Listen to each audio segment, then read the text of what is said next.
বাংলাদেশের সঙ্গে ভারতের এমনিতেই সম্পর্কের টানাপোড়েন চলছে। সেই উত্তেজনার উনুনের আঁচ যেন আরও বাড়ল। ভারতের প্রধানমন্ত্রী নরেন্দ্র মোদী যখন আমেরিকা সফর করার প্রস্তুতি নিচ্ছেন, তখন আরব সাগরে অনুষ্ঠিত নৌ মহড়ায় অংশ নিচ্ছে বাংলাদেশ ও মার্কিন যুক্তরাষ্ট্র। এতে বেশ ক্ষুব্ধ প্রতিক্রিয়া ব্যক্ত করেছে ভারত। জানা যায়, পাকিস্তানের আয়োজনে উত্তর আরব সাগরে শুরু হয়েছে নবম বহুজাতিক নৌ মহড়া আমান 25।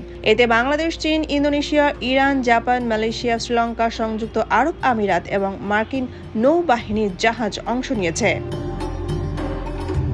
রোববার এক প্রতিবেদনে এই তথ্য জানিয়েছে পাকিস্তানি সংবাদ মাধ্যম দ্য ডন। বাংলাদেশের এই মহড়ায় অংশ নেওয়ায় নারাজ ভারত। ভারতীয় গণমাধ্যমগুলো জানাচ্ছে, এতে ভারত সরকার ক্ষুব্ধ। বিষয়টি কোনোভাবে মেনে নিতে পারছেন না তারা।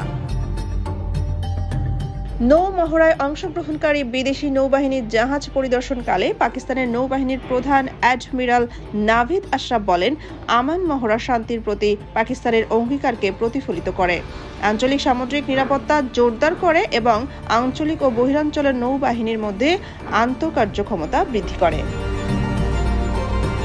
এ সময় নৌবাহিনীর প্রধান বাংলাদেশ, চীন, Indonesia, Iran, Japan, Malaysia, Sri Lanka, সংযুক্ত আরব আমিরাত এবং মার্কিন নৌবাহিনীর জাহাজ পরিদর্শন করেন। পরিদর্শনের সময় ঊর্ধ্বতন কর্মকর্তা এবং কমান্ডিং অফিসারদের সঙ্গে মত বিনিময়কালে অ্যাডমিরাল জোর দিয়ে বলেন, পাকিস্তান সামুদ্রিক নিরাপত্তা এবং সমুদ্রে সুশৃঙ্খলা বজায় রাখার জন্য সহযোগিতামূলক প্রচেষ্টায় বিশ্বাস করে। একই চেতনায় পাকিস্তান নৌবাহিনীর আঞ্চলিক সমুদ্র নিরাপত্তা টহল RMSP এবং বহুজাতিক মহড়া আমানের মতো উদ্যোগের মাধ্যমে আঞ্চলিক শান্তি ও স্থিতিশীলতায় অবিরাম অবদান রাখছে বলেও জানান পাকিস্তানের নৌবাহিনীর প্রধান অ্যাডমিরাল নাভিদ আশরাফ।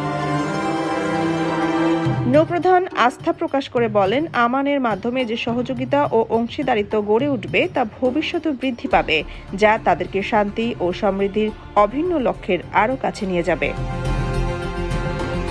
সোনিয়া খান, খবর সংযোগ।